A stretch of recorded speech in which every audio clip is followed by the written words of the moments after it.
Holidays-நாலே நம்ம K Travels தான். தமிழகத்தின் முன்னணி டிராவல்ஸ் நிறுவனம். Plan your happy trips with K Travels. மக்களால் மிகப்பெரிய அதிருப்திக்கு உள்ளான மக்கள் விரோத செயலில் ஈடுபட்டு கொண்டிருக்கின்ற மக்கள் விரோத ஆட்சியை நடத்தி கொண்டிருக்கின்ற சமூக நீதிக்கு எதிராக இருக்கின்ற சமத்துவத்திற்கு எதிராக இருக்கின்ற திமுக கட்சியே சொல்லுது நாங்கள் 200 தொகுதியை கைப்பற்றுவோம் என்று இருமாப்போடு சொல்லுகின்ற பொழுது எதுக்கு திருமாவளவன் வரணும்னு அவ்வளோ ஆவல் எதிர்பார்க்குறீங்க?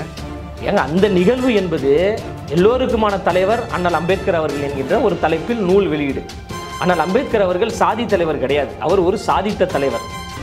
எல்லோருக்குமான ஒரு தலைவர் அண்ணல் அம்பேத்கர் அவர்கள். அண்ணல் அம்பேத்கருடைய கொள்கை கோட்பாடுகளை தமிழ்நாடு முழுவதும் பட்டி தொட்டி எங்கும் கொண்டு போய் சேர்த்த பெருமை அண்ணன் திருமா அவர்களுக்கு இருக்கிறது.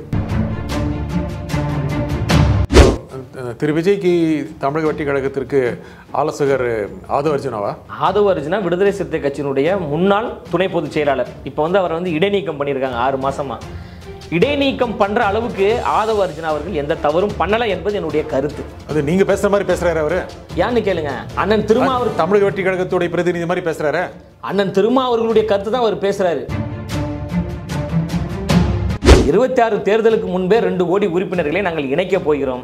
மாற்று சக்தியை சார்ந்தவர்கள், மாற்றத்தை உருவாக்க வேண்டும் என்று நினைக்கக்கூடியவர்கள் எல்லோரும் எங்களை தேடி வராங்க, எங்களை நாடி வராங்க, எங்களோடு பேசி கொண்டிருக்கிறாங்க. திமுக கட்சியை சார்ந்தவர்கள், அதிமுக கட்சியை சார்ந்தவர்கள், இன்னும் பல்வேறு கட்சியை சார்ந்த முக்கியமான, நோட் பண்ணிக்கோங்க, மிக மிக முக்கியமான நிர்வாகிகள் எல்லாம் எங்களோடு பேசி கொண்டிருக்காங்க. ஆளூர் சானவாஸ் அவர்களுக்கு நான் சொல்கிறேன், ஒரு தனியார் தொலைக்காட்சியில் உட்கார்ந்து கொண்டு கூத்தாடி பேசலாமா அப்படின்றாரு. கூத்தாடியோடு தானே கூட்டணியில் இருக்கீங்க. திரு உதயநிதி ஸ்டாலின் யாரு? சுதந்திர போராட்ட தியாகியா? செக்கிழுத்தாரா? இந்தி திணிப்புக்காக போராடினாரா?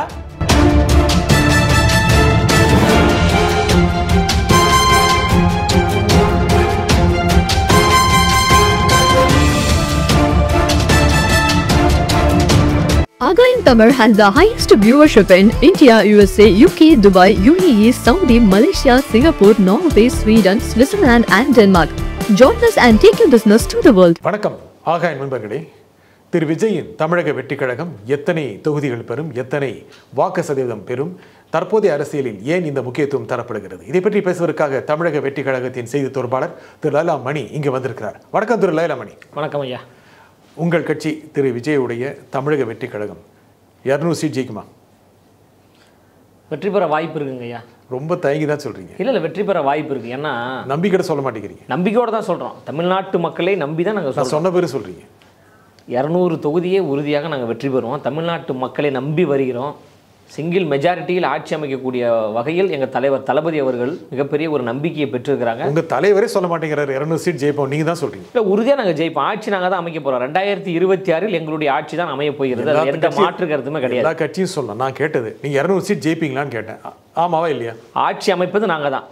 200 சீட்டு வெற்றி பெறுவதற்கான வாய்ப்புகள் எங்களுக்கு இருக்கு. மக்கள் எங்களை நம்புறாங்க, மக்கள் எங்களை வரவேற்கிறாங்க. அதற்கான வியூகங்கள் அமைக்கக்கூடிய பணிகள் நடந்து கொண்டிருக்குல்ல, அதுக்கு முன்னாடி நம்ம சொல்லிட முடியாதுல்ல. அதான் 200 சீட்டு உறுதியாக வர்றதுக்கு வாய்ப்புகள் இருக்கு. இல்லை, ஆட்சி அமைக்க 200 சீட் தேவையில்லை. 117 தொகுதியை வெற்றி பெற்றால் போது நம்ம ஆட்சி அமைத்திடலாம். ஆனால் 117ஐயும் தாண்டி 200 தொகுதியை என்னங்க, மக்களால் மிகப்பெரிய அதிருப்திக்கு உள்ளான மக்கள் விரோத செயலில் ஈடுபட்டு கொண்டிருக்கின்ற மக்கள் விரோத ஆட்சியை நடத்தி கொண்டிருக்கின்ற சமூக நீதிக்கு எதிராக இருக்கின்ற சமத்துவத்திற்கு எதிராக இருக்கின்ற திமுக கட்சியே சொல்லுது நாங்கள் 200 தொகுதியை கைப்பற்றுவோம் என்று இருமாப்போடு சொல்லுகின்ற பொழுது எங்களால் ஏதாவது இந்த சமூகத்துக்கு பின்னடைவோ சமூகத்துக்கு பிரச்சனையோ நாங்கள் ஏதாவது உண்டு பண்ணியிருக்கோமா?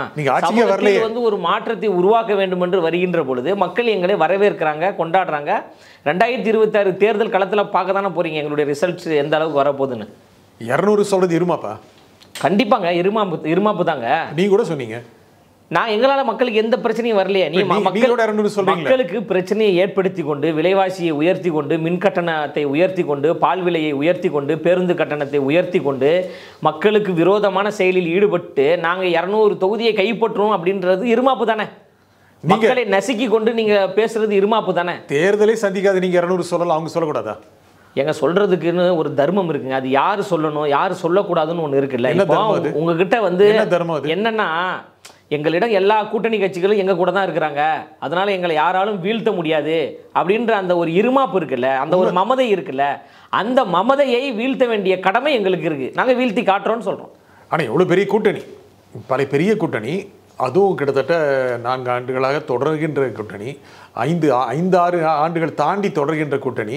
அந்த கூட்டணி அப்படியே இருக்குது, எந்தவித சேதாரமும் இல்லாமல் இருக்குது. ஜெயிப்போன்னு சொல்கிறது என்ன தப்பு?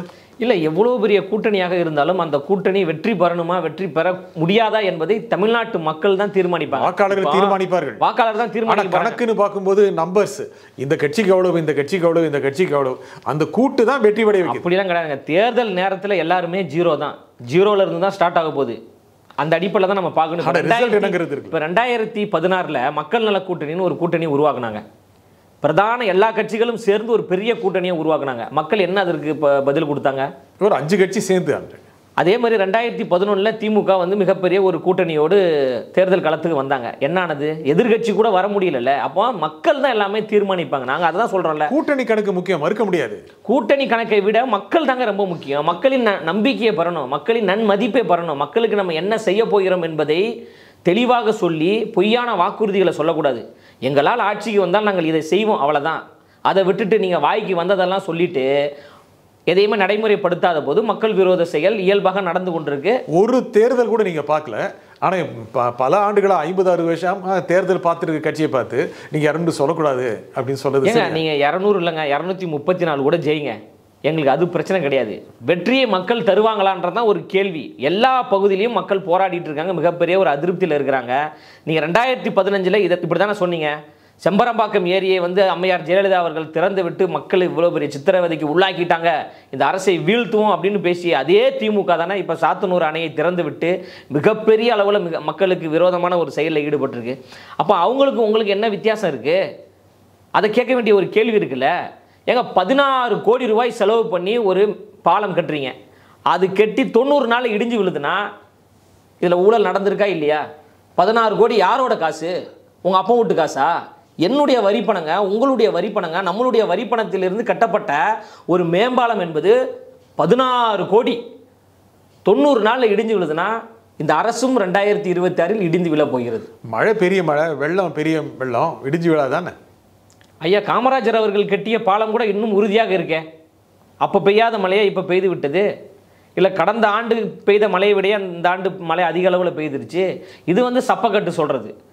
அப்போ உங்களுக்கு வந்து ஒரு நோக்கம் இல்லை. அப்போ மக்களுடைய வரிப்பணத்தை கொள்ளையடிப்பது, அந்த கொள்ளையடித்த வரிப்பணத்தின் மூலம் நீங்கள் வந்து சொத்து சேர்ப்பது, மக்களுடைய வரிப்பணத்தை கொள்ளையடிப்பவர்களுக்கு வந்து அமைச்சரவையில் இடம் கொடுப்பது, இது போன்ற செயலில் நீங்கள் ஈடுபடுறத மக்கள் பார்த்துக்கிட்டு தானே இருக்கிறாங்க. இப்போ துணை முதலமைச்சர் அவர்கள் வந்து மக்களை சந்திப்பதற்காக போகிறாங்க, கடலூருக்கு போகிறாங்க. மக்கள் மிகப்பெரிய ஒரு அதிருப்தியை வெளிப்படுத்துகிறாங்கல்ல. பல இடங்களில் வந்து அவர் ஆய்வுக்கு போன அந்த இதையே மாற்றிட்டாங்க. ஆய்வுக்கு போகல அப்படின்ற சொல்கிற அளவுக்கு மக்கள் மிகப்பெரிய ஒரு தன்னெழுச்சி போராட்டம் ஏன் நடக்குது? அப்போ உங்கள் மீது மிகப்பெரிய ஒரு அதிருப்தியில் இருப்பதை களம் தீர்மானிக்குதுல்ல. அதுதான் நாங்களும் சொல்கிறோம். 2026 நம்ம களத்தில் சந்திப்போம் அப்படின்னு தான் நம்ம சொல்கிறோம். இப்போ அவங்க ஆட்சியில் இருக்காங்க, தொடர்ந்து வெற்றி பெற்றுட்டு வராங்க. 19 ஜெயிச்சாங்க, 21 ஜெயிச்சாங்க, 24 ஜெயிச்சாங்க. நம்மளுக்கு சமீபத்தில் அதுக்கு பேர் நடந்த உள்ளாட்சி தேர்தலும் ஜெயிச்சாங்க. அடுத்த தேர்தலில் ஜெயிக்க போகிறோன்னு சொல்கிறாங்க. நீங்கள் தேர்தலே சந்திக்காதவங்க எதுக்கு கோவப்படணும்? நாங்கள் கோவப்படலைங்க. அந்த ஒரு இருமாப்போட இருக்கிறீங்கல்ல, ஒரு திமிருத்தனமாக இருக்கிறீங்களா, எங்களை யாரும் வீழ்த்தவே முடியாது என்கின்ற அந்த ஒரு பார்வை இருக்குல்ல, உங்களை நாங்கள் வீழ்த்தி காட்டுறோம்னு சொல்கிறோம். வீழ்த்துவதற்கு நாங்கள் தயாராக இருக்கிறோம், அது எல்லாரும் களத்தில் நாங்கள் சந்திப்பதற்கு தயாராக இருக்கிறோம், வாங்க களத்தில் சந்திப்போம், நம்ம அப்படி சொல்கிறோம்.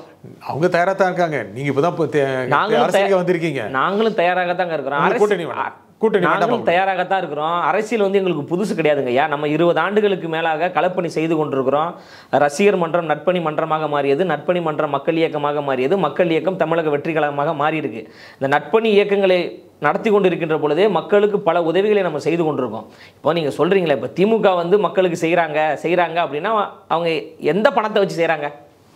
மக்களுடைய வரிப்பணத்தை வச்சு தான் அவங்க செய்கிறாங்க. வரிப்பணத்தை வைத்து அவங்க அப்பாவுடைய பேரை வச்சுக்கிறாங்க, அவங்களுடைய பேரை வச்சுக்கிறாங்க. ஆனால் நாங்கள் மக்கள் இயக்கமாக இருக்கின்ற பொழுது அதில் செலவு செய்யப்படுகின்ற பணங்கள் அனைத்துமே எங்கள் தளபதி அவர்கள் அவர் உழைத்த பணம், அவருடைய சொந்த பணம், அவர் வேர்வை சிந்து உழைத்த பணத்தில் மக்களுக்கு பல உதவிகளை நம்ம செஞ்சோம். இப்போ தமிழக வெற்றி கழகத்திற்கு முன்பு மக்கள் இயக்கமாக இருந்த அந்த காலகட்டத்திலே நாங்கள் பல உதவிகள் செஞ்சுருக்கோம். அதாவது முதியோர் உதவித்தொகை திட்டம் என்பது எங்கள் இயக்கத்தில் இருக்குது. விலையில்லா வீடு கட்டி கொடுக்கும் திட்டம் என்பது எங்களுடைய இயக்கத்தில் இருக்குது. விலையில்லா விருந்தகம் என்பது எங்களுடைய இயக்கத்தில் இருக்குது. இரவு பாடசாலை என்பது எங்களுடைய இயக்கத்தில் இருக்குது. குருதியகம் என்பது எங்களுடைய இயக்கத்தில் இருக்குது. இது போன்ற மக்களுடைய உணர்வு சார்ந்த மக்களுக்கு பல நன்மைகளை செய்யக்கூடிய திட்டங்களை கட்சி ஆரம்பிப்பதற்கு முன்பிலிருந்து நற்பணி இயக்கமாக இருக்கின்ற காலகட்டத்திலிருந்து தொடர்ந்து 15 ஆண்டுகளுக்கு மேலாக தலைவர் தளபதி அவர்களும் அவருடைய தோழர்களும் செய்து கொண்டே இருக்கிறோம். நீங்க ஆட்சிக்கு வந்தாலும் நீங்களும் மக்களுடைய வரி பணத்தை தான் செய்ய முடியும். மக்களுடைய வரி பணத்தை மக்களுக்கு முறையாக கொண்டு போய் சேர்க்க வேண்டும் என்பதற்காகத்தான் நம்ம வரோம். அதாவது நிதியும் நீதியும் எல்லா மக்களுக்கும் கிடைக்கணும், அனைத்து மக்களுக்கும் கிடைக்கணும், சாமானிய மக்களுக்கும் கிடைக்கணும். அதுதான் மக்கள் பணி, அரசியல் பணி. ஆனால் இங்கே எப்படி இருக்குன்னா நிதியும் சரி நீதியும் சரி ஒரே குடும்பத்தில் இருக்கு. அப்போ அதை மீட்க வேண்டிய கடமை எல்லோருக்கும் இருக்குல்ல. அந்த அடிப்படையில் மக்களின் துணையோடு இளைஞர் படையோடு ஒரு பிரைமரி ஃபோர்ஸாக ஒரு முதன்மை சக்தியாக தலைவர் தளபதி அவர்கள் வராங்க. அவர் வருவதை பார்த்து பொறுத்து கொள்ள முடியாத ஆளுங்கட்சியை சார்ந்தவர்கள் நாள்தோறும் வாய்க்கு வந்ததெல்லாம் பேசுறாங்களே. நீங்க பேச எதிர்வினை ஆட்டுறாங்க, திரு விஜய் பேசுறதுக்கு எதிர்வினை ஆட்டுறாங்க. தப்பா பேசியதில் என்னங்க தவறு இருக்கு? எதிர்வினை ஆட்டக்கூடாதா? எதிர்வினை நீங்க ஆற்றுங்க. அந்த எதிர்வினையில் ஒரு நியாயம் இருக்குல்ல. வேங்க வயலில் மலத்தை கொட்டி எத்தனை ஆண்டுகள் ஆயிடுச்சு? வர்ற டிசம்பர் 26ஆம் தேதியோட 2 ஆண்டுகள் ஆகிறது. வாய்க்கிலேயே பேசுறீங்களே நாங்க தான் சமூக நீதி சமூக நீதினு சொல்றீங்களே. சாதாரண மக்கள் குடிக்கக்கூடிய தண்ணியில் மனிதனுடைய மலத்தை எச்சத்தை கலந்து 2 ஆண்டுகள் ஆகுது. என்ன நடவடிக்கை எடுத்தீங்க? சமூக நீதிக்காக போராடி கொண்டிருக்கின்ற ஐயா வழக்கறிஞர் பாப்பா மோகன் அவர்கள் சொல்றாங்க, முற்போக்கு சிந்தனையாளர்கள் சொல்றாங்க, இந்த அரசு ஒழுங்கான நடவடிக்கையில் ஈடுபடல, யாரோ ஒருவரை காப்பாற்றுவதற்காக இந்த அரசு மெத்தன போக்கோடு செயல்படுது, அலட்சிய போக்கோடு செயல்படுதுன்னு பலர் சொல்றாங்க. இது சமூக நீதியா? இதுதான் பெரியாரிய மாடலா? இதுதான் திராவிட மாடலா? இதே போன்றுதான் மத்தியில் இதே மாதிரி தான் அந்த அரசாங்கமும் மணிப்பூரில் மிகப்பெரிய ஒரு கலவரம் இப்போ வரைக்கும் நடந்து கொண்டிருக்கு. ஒற்றுமையாக இருந்த மக்களிடம் மத கலவரத்தை தூண்டி, சகோதரர் என்ற உணர்வோடு இருந்த மக்களிடம் ஒரு பிரிவினையை தூண்டி அங்கே மிகப்பெரிய கலவரம் நடந்து கொண்டிருக்கு. அப்போ மத்திய அரசும் சரி மாநில அரசும் சரி மக்கள் விரோத செயலில் ஈடுபட்டு கொண்டிருக்கிறது என்பதை எங்கள் தலைவர் அவர்கள் அந்த மேடையில் சொல்லியிருக்கிறாங்க. மணிப்பூர் விஷயத்தில் வாங்க மணிப்பூருக்கு திரு விஜய் போனால் தானும் வர தயார் அப்படின்னு திரு அண்ணாமலை சொல்கிறாரு. நான் அண்ணாமலை அவர்களுக்கு சொல்கிறேன், ஏன் உங்களுடைய பிரதமர் இன்னும் மணிப்பூருக்கு போகவே இல்லை? இந்த இந்தியாவை ஆண்டு கொண்டிருப்பது யார்? ஓட்டு போட்டு தானே ஐயா அவர் பிரதமர் மோடி அவர்கள் பிரதமராக இருக்காங்க. பிரதமரை முதல்ல நீங்கள் கூப்பிட்டு போங்க ஐயா, அதுக்கப்புறம் நாங்கள் வரோம். உங்களுக்கு தைரியம் இருந்தால், தெம்பு இருந்தால், திராணி இருந்தால், துணிச்சல் இருந்தால் மணிப்பூருக்கு மாண்புமிகு நாட்டின் பிரதமர் மோடி அவர்களை திரு அண்ணாமலை அவர்கள் அழைத்து செல்வதற்கு தயாராக இருக்கிறாரா? முதல்ல மோடி அவர்களை கூட்டு போக சொல்லுங்க, அதுக்கப்புறம் அமித்ஷா அவர்களை கூட்டு போக சொல்லுங்க. முதல்ல அண்ணாமலை அவர்களை மணிப்பூருக்கு போக சொல்லுங்க. முதல்ல அண்ணாமலை போனாரா மணிப்பூருக்கு? போக சொல்லுங்க. வேங்கை வயலுக்கு ஐயா மோடி அவர்களை கூட்டுவாங்க, அமித்ஷா அவர்களை கூட்டுவாங்க. அண்ணாமலை அவர்கள் முதல்ல வேங்கை வயல் போனாரா? பாதிக்கப்பட்ட மக்களை பார்த்தாரா? முதல்ல நீங்கள் பண்ணுங்க ஐயா, அதுக்கப்புறம் ஆலோசனைகள் எங்களுக்கு கொடுக்கலாம். நாங்கள் களத்தில் தான் இருக்கிறோம், மக்களோடு உணர்வுக்கு குரல் கொடுத்து கொண்டு தான் இருக்கிறோம். சொல்கிறதுக்கு முன்னாடி நீங்கள் ரொம்ப யோகியமா என்பதை பார்த்து விட்டு சொல்லுங்கள். உங்களுக்கு கூட்டணி வேண்டாமா? மக்களோடு கூட்டணி வைக்கிறோம், மக்கள் எங்களோடு கூட்டணி வைக்கிறார்கள். விஜயகாந்த் அப்படி தான் சொன்னார். இல்லை, எங்களோடு கூட்டணி வைக்கிறார்கள். உறுதியாக மிகப்பெரிய ஒரு மாற்றத்தை நாங்கள் உருவாக்க போகிறோம். கூட்டணி இல்லை என்று நாங்கள் எந்த இடத்துலையுமே சொல்லலை. கூட்டணி உருவாக்குவது உறுதி. ஆனால் யார் வர மாட்டேங்கிறாங்க? அது நீங்க எப்படி முடிவு பண்ண முடியும்? எங்களோடு யார் பேசி கொண்டிருக்கிறாங்க, என்ன மாதிரியான வியூகங்கள் நடந்து கொண்டிருக்கு, யாரெல்லாம் எங்களை எதிர்பார்த்து காத்து கொண்டிருக்கிறாங்க, எல்லாமே நடந்து. பேச்சுவார்த்தைகள் எல்லாம் நடந்துகிட்டு இருக்கு. இன்னும் தேர்தலுக்கு 1.5 ஆண்டுகள் இருக்கு. யார் பேசுறாங்க? ஜனவரிக்கு பிறகு நாள்தோறும் பிரேக்கிங் நியூஸ் வரப்போகிறது. யார் பேசுறாங்க? உங்களை யார் எதிர்பார்க்கறாங்க? யாருமே அண்ணா திமுக கூட்டணி இல்லைன்னு சொல்லியாச்சு. அப்புறம் வேற யார் எதிர்பார்க்கறாங்க? உங்களோடு பேசி கொண்டு இருக்கிறாங்க. யார் பேசி கொண்டிருக்காங்க? அது குறித்தெல்லாம் எங்க தலைவரும் பொதுச் செயலாளர் அவர்களும் முறையா பத்திரிகையாளராகிய உங்களிடம் அறிவிக்க போறாங்க. பேச்சுவார்த்தை துவங்கிருச்சு. பேசிட்டு இருக்காங்க, எங்களோட பேசிட்டு இருக்காங்க, எங்களை வரவேற்கிறாங்க. தொடர்ந்து பேசுவாங்களா? கண்டிப்பா பேசிட்டு தானே இருக்கிறாங்க. எதுக்கு திருமாவளவன் வரணும்னு அவ்வளோ ஆவல் எதிர்பார்க்குறீங்க? ஏங்க, அந்த நிகழ்வு என்பது எல்லோருக்குமான தலைவர் அண்ணல் அம்பேத்கர் அவர்கள் என்கின்ற ஒரு தலைப்பில் நூல் வெளியீடு. அண்ணல் அம்பேத்கர் அவர்கள் சாதி தலைவர் கிடையாது, அவர் ஒரு சாதித்த தலைவர். எல்லோருக்குமான ஒரு தலைவர் அண்ணல் அம்பேத்கர் அவர்கள். அண்ணல் அம்பேத்கர் அவர்களுடைய கொள்கை கோட்பாடுகளை தமிழ்நாடு முழுவதும் பட்டி தொட்டி எங்கும் கொண்டு போய் சேர்த்த பெருமை அண்ணன் திருமா அவர்களுக்கு இருக்கிறது. 30 ஆண்டுகளுக்கு மேலாக பொது வாழ்க்கையில் இருக்கிறாரு. அண்ணல் அம்பேத்கர் அவர்கள் தான் என்னுடைய கொள்கை தலைவர் என்று சொல்லி அரசியலுக்கு வந்தவர் தான் அண்ணன் திருமா அவர்கள். அப்படிப்பட்ட அண்ணல் அம்பேத்கர் அவர்களுக்காக ஒரு நிகழ்வு நடத்தப்படுகின்ற பொழுது அந்த இடத்துல அண்ணன் திருமா அவர்கள் கூட இருந்திருக்கணுங்க. அவர் இருந்து உங்க தலைவர் ஆளுங்கட்சி போய் அந்த மாதிரி பேசுறாரு, அதுல கூட இருப்பார் அவரு. ஐயா அண்ணன் திருமாவர்கள் பேசாத பேச்சா திமுகவை பற்றி?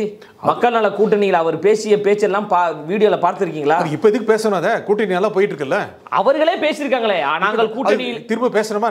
கூட்டணியில் இருக்கின்ற திமுக கட்சியை சார்ந்தவர்கள், கம்யூனிஸ்ட் கட்சியை சார்ந்தவர்கள், மார்க்சிஸ்ட் கம்யூனிஸ்டை சார்ந்தவர்கள், காங்கிரஸ் கட்சியை சார்ந்தவர்கள், இஸ்லாமிய அமைப்புகளை இப்போ வரைக்கும் பேசிக்கிட்டு இருக்காங்க. நாங்கள் கூட்டணியில் இருக்கிறோம், எங்களுக்கான மரியாதை இல்லை, எங்களால் கொடியேற்ற முடியல, எங்களால் பேனர் வைக்க முடியல.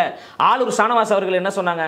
நான் ஒரு சட்டமன்ற உறுப்பினராக இருக்கேன், என் பேரே நீங்க போட மாட்டேன்றீங்க, இது வந்து ஒரு சமூக நீதி அரசா அப்படின்னு கூட்டணியில் இருக்கின்ற அந்த சட்டமன்ற உறுப்பினரே சொல்றாங்களே. மார்க்சிஸ்ட் கம்யூனிஸ்ட் கட்சி என்ன சொல்றாங்க? போதை பழக்கம் கூடாது என்பதற்காக ஒரு பேரணி நடத்துறாங்க. பேரணி நடத்துவதற்கு அரசு அனுமதி கொடுக்கல. அப்ப அந்த மார்க்சிஸ்ட் கம்யூனிஸ்ட் கட்சியை சார்ந்தவர்கள் சமூக வலைதளத்தில் என்ன சொல்றாங்க? இது திராவிட மாடலா இல்லை மமதை மாடலா அப்படின்னு கூட்டணியில் இருக்கின்ற கட்சிகளே கேட்கிறாங்க. கூட்டணியில் கருத்து வேறுபாடு வர்றது, பிரச்சனைகளுக்காக குரல் கொடுக்கிறது இயல்பு. ஆனால் அப்படி இருக்கும்போது திரு விஜய் கடுமையாக திமுக விமர்சிக்கக்கூடிய அந்த சூழலில் எதற்கு திருமாவர்கள் ஏற்கனவே அவர் சொல்லிட்டாரு. ஐயா, நான் இன்னொன்று கூடுதலாக ஒரு படி மேலே போய் நான் சொல்கிறேன். திமுக கட்சியை தடை செய்ய வேண்டும் என்று ஜனாதிபதியிடம் மனு கொடுத்தவர் யார் பார்த்தீங்கன்னா ராஜ்நாத் சிங். சரிங்களா? அவர் தீவிர ஆர்எஸ்எஸ் அமைப்பை சார்ந்தவர். அவரை அழைத்து நீங்கள் வந்து ஐயா கலைஞர் அவர்களுக்கு வந்து நீங்கள் நாணயம் வெளியிடுறீங்க. ஏன் அது குறித்து உங்களுக்கு எந்த எதிர்ப்புமே வரலையே? கொள்கை ரீதியா நேரடி சித்தாந்த எதிரி தானே. நேரடியாக அது குறித்து பேசியிருக்கணும்ல. மத்திய அமைச்சர் சொல்லி கூப்பிட்டாங்க. இந்த ஒரு மேடையில் அவரும் இருந்ததால் தர்ம சங்கடம் ஏற்பட்டிருக்கும். அவர் திரு விஜயை எதிர்க்கவில்லை, அவருடைய செயல்பாட்டை அவர் மறுக்கவில்லை. அந்த மேடையில் இருந்திருக்காமல் போனது சரிதான் அப்படின்னு சொல்லியிருக்காரு திருமாவளவன் சொல்லியிருக்காரு. இல்லைங்க, நான் என்ன சொல்றேன்னா, இந்த எல்லோருக்குமான தலைவரான அம்பேத்கர் அந்த மேடை என்பது எல்லோருக்குமானதுங்க. அதான எல்லோருக்குமான அரசியல் மேடை ஆக்கிட்டார் உங்க தலைவர். நீங்க அங்க வந்து அரசியல் பேசுங்கன்னு தான் சொல்றேன். எங்க கூட்டணி வலுவாக இருக்கிறது, எங்கள் கூட்டணி யாரும் உடைக்க முடியாது, அண்ணல் அம்பேத்கரை வைத்து நீங்கள் வந்து எங்களை உடைக்கலாம் என்று நினைக்க வேண்டாம் என்று நீங்க அந்த மேடையில் பேசிட்டு போங்க. எங்க தலைவர் வந்து ஆட்சியில் பங்கு என்பது விழா கால தள்ளுபடி மாதிரி இருக்கு, திரு விஜய் சொல்றது ஏற்க முடியாது, நேற்று வந்தவர் அப்படிலாம் கூட சொல்லலாம். இல்ல, அண்ணன் திருமாவர்களும் விடுதலை சிறுத்தை கட்சியை சார்ந்தவர்களும் திமுகவில் ஏதாவது ஆஃபர் கிடைக்காதா என்பதற்காகத்தானே காத்து கொண்டிருக்காங்க. எங்க ஆஃபர் கிடைச்சிருச்சே. என்ன ஆஃபர் இருக்கு? என்ன ஆஃபர் கிடைச்சது? ஏன் அவங்க 2 எம்பி வச்சிருக்காங்க, 2 எம்பி. அவங்க எத்தனை சீட்டு கேட்டாங்க? 3 சீட்டு கேட்டாங்க. எம்பி சீட்டு 3 கேட்டாங்க. எத்தனை திமுக கொடுத்தது? 2. அவங்க வந்து தனி தொகுதியில் மட்டும்தான் நிற்கணுமா? இதுதான் சமூக நீதியா? ஏன் 2ல் ஒரு தொகுதி தனி தொகுதியாகவும் ஒரு தொகுதி அண்ணன் திருமாவர்கள் 30 ஆண்டுகளாக அந்த மண்ணுக்காக உழைத்திருக்கிறாரு, அவர் தலித்துகளுக்கான தலைவர் கிடையாது, தமிழ்நாட்டிற்கான தலைவர் என்று அவருக்கு வந்து ஒரு பொது தொகுதி கொடுத்து வெற்றி பெற வைப்பதற்கு இந்த திமுக கட்சிக்கு துணிவு இருக்கான்னு கேட்குறேன். அப்போ என்ன அது ஒரு சமூக நீதி, சமத்துவம், கொள்கை சார்ந்த கூட்டணின்னு அது என்ன பேச்சு? இப்போ திரு விஜய்க்கு தமிழக வெற்றி கழகத்திற்கு ஆலோசகர் ஆதவ அர்ஜுனாவா? ஆதவ அர்ஜுனா விடுதலை சிறுத்தை கட்சியினுடைய முன்னாள் துணை பொதுச் செயலாளர். இப்போ வந்து அவர் வந்து இடைநீக்கம் பண்ணியிருக்காங்க 6 மாசமா. இடைநீக்கம் பண்ற அளவுக்கு ஆதவ அர்ஜுனா அவர்கள் எந்த தவறும் பண்ணல என்பது என்னுடைய கருத்து. அது நீங்க பேசுற மாதிரி பேசுறாரு அவரு. யான்னு கேளுங்க. அண்ணன் திருமாவர்கள் தமிழக வெற்றி கழகத்துடைய பிரதிநிதி மாதிரி பேசுறாரு. அண்ணன் திருமாவர்களுடைய கருத்து தான் அவர் பேசுறாரு. ஆட்சியிலும் பங்கு வேண்டும், அதிகாரத்தில் பங்கு வேண்டும் என்று அண்ணன் திருமாவர்கள் பேசியதே ஆதவ அர்ஜுனா அவர்கள் பேசியிருக்கிறாரு. இல்ல, மன்னராட்சி இனிமேல் முடிவு வந்துடும், அதெல்லாம் பேசுறது சரியாது. ஆமாங்க, உண்மையிலே அது மன்னராட்சி அணுகுமுறை தானே. உங்க கருத்துங்க. திரு உதயநிதி ஸ்டாலின் அவர்கள் மக்களால் தேர்ந்தெடுக்கப்பட்ட சட்டமன்ற உறுப்பினர், எந்த மாற்று கருத்துமே கிடையாது. மக்கள் தான் தேர்ந்தெடுத்து அவரை எம்எல்ஏ ஆக்கியிருக்காங்க. துணை முதலமைச்சராக யார் தேர்ந்தெடுத்தான்? யார் ஓட்டு போட்டா? நீங்க சொல்லுங்க ஐயா. அது முதலமைச்சருடைய விருப்பம். அதான் மன்னராட்சி. பிறப்பின் அடிப்படையில் திரு ஸ்டாலின் அவர்கள் மகன் என்பதற்காகத்தான் அவர் துணை முதலமைச்சராக வந்தாரே தவிர அவருடைய என்ன கொள்கை இருக்கு, என்ன கோட்பாடு இருக்கு, என்ன உழைப்பு இருக்கு? ஐயா துரைமுருகன் அவர்களை விடவா உழைத்து விட்டார் உதயநிதி ஸ்டாலின் அவர்கள்? இல்ல அக்கா கனிமொழி அவர்களை விட உதயநிதி ஸ்டாலின் அவர்கள் உழைத்துட்டாரா? திமுக சார்பா பேசுறீங்க? திமுக சார்பா பேசலங்க, யதார்த்தத்தை பேசுறேன். கத்திரி போடுறீங்களா கட்சியில? உண்மையான சமூக நீதியை பேசுறேன். திமுக கத்திரி போடு. உண்மையான சமத்துவத்தை பேசுறேன். உழைப்பவர்களுக்கு அங்கீகாரம் கொடுக்காமல் ரெக்கமெண்டேஷன்ல வந்தவங்க திரு மாண்புமிகு உதயநிதி ஸ்டாலின் அவர்கள். துரைமுருகன் கட்சியா? யாரு? நான் தமிழக வெற்றி கழகம் கட்சி. இல்ல, நீங்க அவங்களுக்கு ஆதரவா பேசுறீங்களா? இல்ல, அவருக்கு ஒரு வாட்டி சொன்னார்ல, துணை முதலமைச்சர் கொடுத்தா நீங்க வாங்கிப்பீங்களா அப்படின்னா, யாருக்கு தாங்க அந்த ஆசை இருக்காது, கொடுத்தா வாங்கிப்பேன்னு சொன்னவர் தானே ஐயா துரைமுருகன் அவர்கள். அந்த அடிப்படையில் நான் சொல்றேன், ஏத்துக்கணும்ல. இவரை மட்டும் ஏத்துக்கிட்டாங்களா? ஏத்துக்கிட்டு தானே இருக்காரு. எவ்வளோ ஒரு புழுக்கத்தில் இருக்கிறார்கள், எவ்வளோ அதிருப்தியில் இருக்கிறாருங்க என்பதெல்லாம் 2026 தேர்தல் களத்தில் நம்ம பார்க்க தானே போகிறோம். உங்ககிட்ட சொன்னாங்களா? களத்தில் தான் பார்க்க போகிறோம். பல அதிருப்தியோடு தான் அவங்க இருக்கிறாங்க. அரசியல் அவங்களாம் என்ன உழைச்சாருன்னு கேட்குறீங்க. திரு உதயநிதி என்ன உழைச்சாரு, என்ன பண்ணியிருக்கிறாரு அப்படின்னு. திரு விஜய் எவ்வளோ உழைச்சிருக்காரு அரசியலில்? உதயநிதி ஸ்டாலின் அவர்கள் அரசியலுக்கு வருகின்ற பொழுது எங்கள் தலைவர் அவர்கள் அவரை விட 10 ஆண்டுகளுக்கு முன்பே பொது வாழ்க்கைக்கு வந்து விட்டார். மக்களுக்காக குரல் கொடுத்து கொண்டிருக்கார். மீனவர் பிரச்சனைக்கு தன்னுடைய ரசிகர் மன்றத்தை திரட்டி மிகப்பெரிய ஒரு ஆர்ப்பாட்டத்தை எங்கள் தலைவர் தளபதி அவர்கள் செய்திருக்கிறார். எவ்வளவு குரல் கொடுத்தார்? காவிரி மேலாண்மை வாரியம் அமைக்கப்பட வேண்டும் என்பதற்கு தன்னுடைய ரசிகர் மன்றத்தை திரட்டி உண்ணாவிரதம் இருந்தவர். ஈழத்தமிழர் மக்களுக்காக அங்கே நடப்பது போர்க்குற்றம், அந்த மக்களுக்கு சரியான நீதி கிடைக்க வேண்டும், நியாயம் கிடைக்க வேண்டும் என்று தன்னுடைய ரசிகர் மன்றத்தை திரட்டி ஒரு நாள் உண்ணாவிரதம் இருந்திருக்கிறார். ஈழ மக்களுக்கு உரிமைகள் நிலைநாட்டப்பட வேண்டும் என்பதற்காக குடியரசுத் தலைவருக்கு நம்ம எல்லோரும் அஞ்சல் அட்டை அனுப்புவோம், தபால் அனுப்புவோம் என்று ஒரு முன்முயற்சியை எடுத்தார். தங்கை அனிதாவினுடைய இல்லத்திற்கு சென்று ஆறுதல் படுத்தியிருக்கிறார். ஸ்டெர்லைட்டால் துப்பாக்கி சூடு நடத்தப்பட்டவர்களுக்கு பாதிக்கப்பட்ட குடும்பத்திற்கு சென்று ஆறுதல் படுத்தியிருக்கிறார். ஒட்டுமொத்த இளைஞர் கூட்டமும் மெரினாவில் திரண்டு போராடிய பொழுது தலைவர் அவர்கள் அந்த இளைஞர் கூட்டத்தின் பக்கம் நின்று பீட்டாவே இந்த நாட்டை விட்டு வெளியேறு, ஜல்லிக்கட்டு என்பது தமிழ்நாட்டின் பாரம்பரியம், எங்களுடைய பண்பாடு, இதை தடுக்காதே, தடுத்தால் மிகப்பெரிய ஒரு போராட்டம் நடக்கும் என்று எங்க தலைவர் பேசியிருக்கிறார். 25 வருஷமா நீங்க சொன்னது பார்த்தா ஒரு 8 ஈவெண்ட் சொல்றீங்க.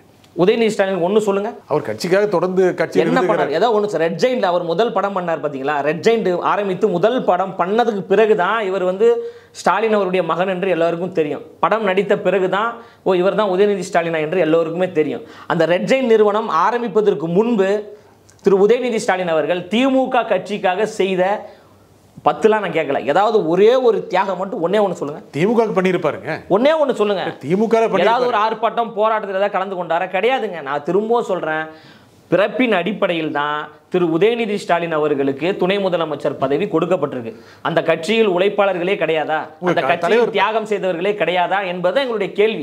திமுக எவ்வளவு பரிந்துரை செஞ்சு எவ்வளவு பரிவா ஏன் பேசுறீங்க? ஏங்க திமுக ஏமாத்துதுங்க, சமூக நீதி இல்லங்க, சமத்துவம் இல்லங்க, பொய் பேசுறாங்க, பித்தலாட்டம் செய்யறாங்க, மக்களுடைய வரி பணத்தை கொள்ளையடிக்கிறாங்க, பொய்யான வாக்குறுதிகள் சொல்றாங்க. இதையெல்லாம் செய்துவிட்டு நாங்கள் திராவிட மாடல், நாங்கள் பெரியாரிய மாடல், நாங்கள் அண்ணா மாடல் என்று சொல்றாங்க. ஐயா அண்ணா அவர்கள் என்ன சொன்னாங்க?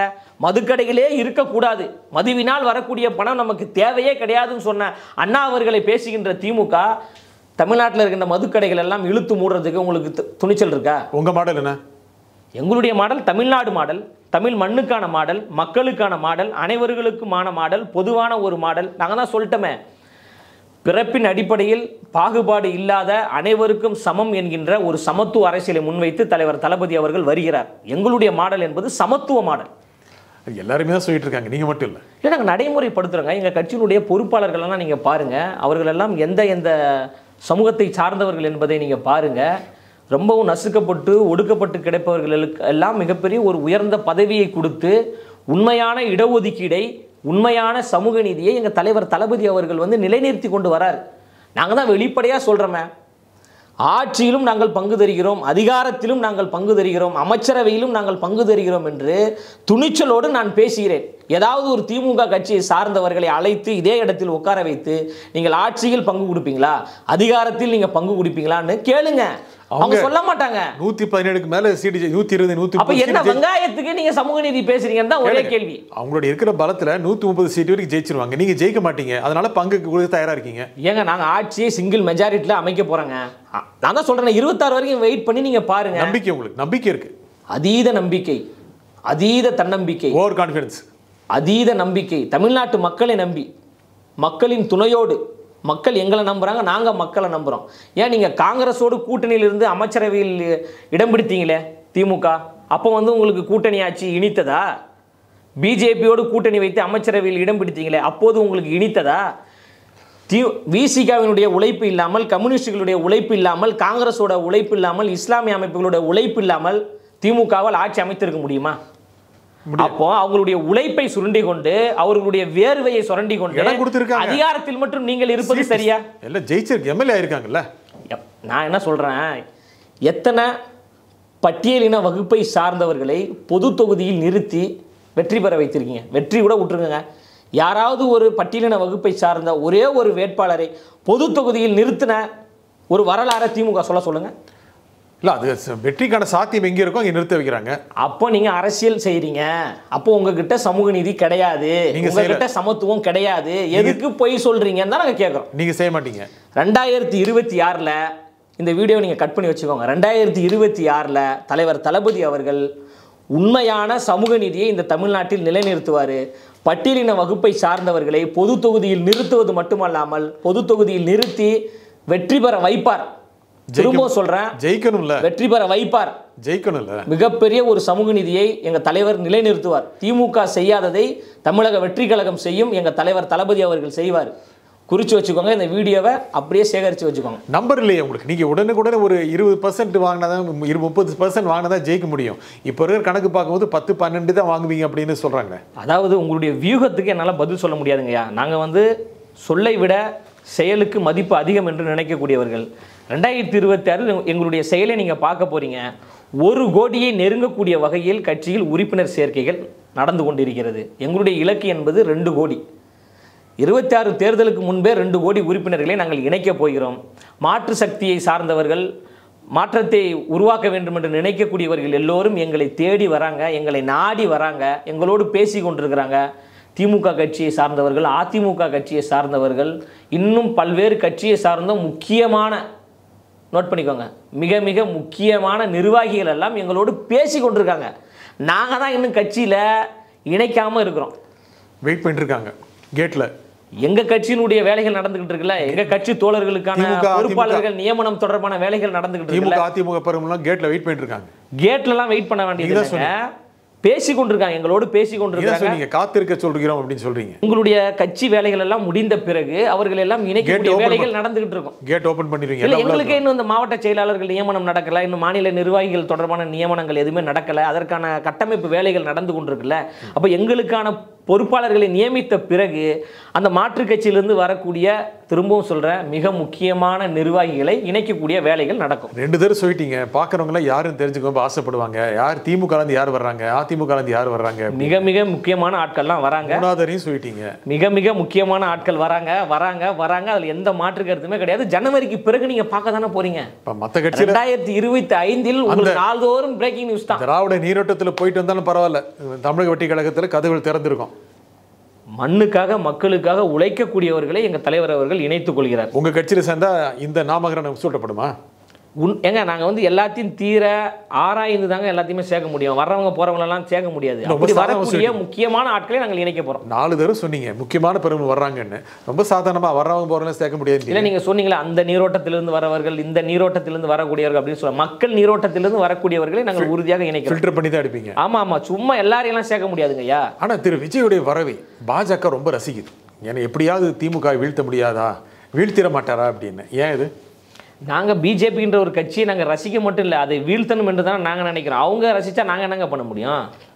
பிஜேபி என்கின்ற ஒரு கட்சி மதவாத ஒரு கட்சி. பிஜேபி என்பது பிரிவினையை ஏற்படுத்தக்கூடிய ஒரு கட்சி. பிஜேபி என்பது தமிழ்நாட்டு மண்ணுக்கு மட்டும் கிடையாது, இந்தியாவுக்கே தேவையில்லாத ஒரு கட்சி எதுன்னு பார்த்தீங்கன்னா பிஜேபி கட்சி தான். அந்த பிஜேபி கட்சியை வீழ்த்த வேண்டும் என்பதில் நம்ம மிக உறுதியாக இருக்கும். அப்படி இருக்கின்ற பொழுது அவர்கள் எங்களை பார்த்து சிரிச்சா என்ன, அழுதா என்ன, நாங்கள் அதை ஒரு கட்சியாகவே கன்சிடர் பண்ணவே இல்லையா. விஜய் வந்து விட்டார், திமுகவினுடைய சரிவு தொடங்கிவிட்டது அப்படின்னு பிஜேபி ஆதரவாளர்கள்லாம் பேசுறாங்க. ஏன்? அது அவங்ககிட்ட தான் போய் கேட்கணும் ஏன் பேசுறாங்க அப்படின்னு. திமுக என்கின்ற ஒரு கட்சி விஜய் இயக்குவது பிஜேபி தான். நேரடியாக திமுக ஆதரவாளர்கள் தன்னுடைய அத்தனை தளங்களிலுமே பேசுறாங்க. தலைவர் தளபதி அவர்களை இயக்குவது வினோத் 69வது படத்தை இயக்கி கொண்டிருக்கிறார். பிஜேபியும் இயக்கல, யாரும் இயக்கல.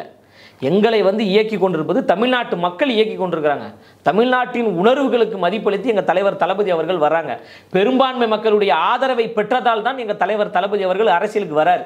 பெரும்பான்மை மக்களுடைய அன்பும் ஆதரவும் பாசமும் இருந்ததால் தான் தமிழ் சினிமாவில் இன்று வரை நம்பர் 1 இடத்தில் எங்கள் தலைவர் தளபதி அவர்களால் இருக்க முடிகிறது. அரசியல் இன்னொரு சினிமாவா? சினிமா என்று அதை தவிர்த்து வைக்க முடியாதுங்க. சினிமா என்பது, கூத்து என்பது, கூத்தாடி என்பது நல்ல வார்த்தைங்க. கூத்தாடி என்பது பெருமைக்குரிய வார்த்தைங்க. சினிமா துறை என்பது மரியாதைக்குரிய வார்த்தைங்க. கொத்தடிமையும் அடிமைத்தனமும் அவமானகரமான வார்த்தை.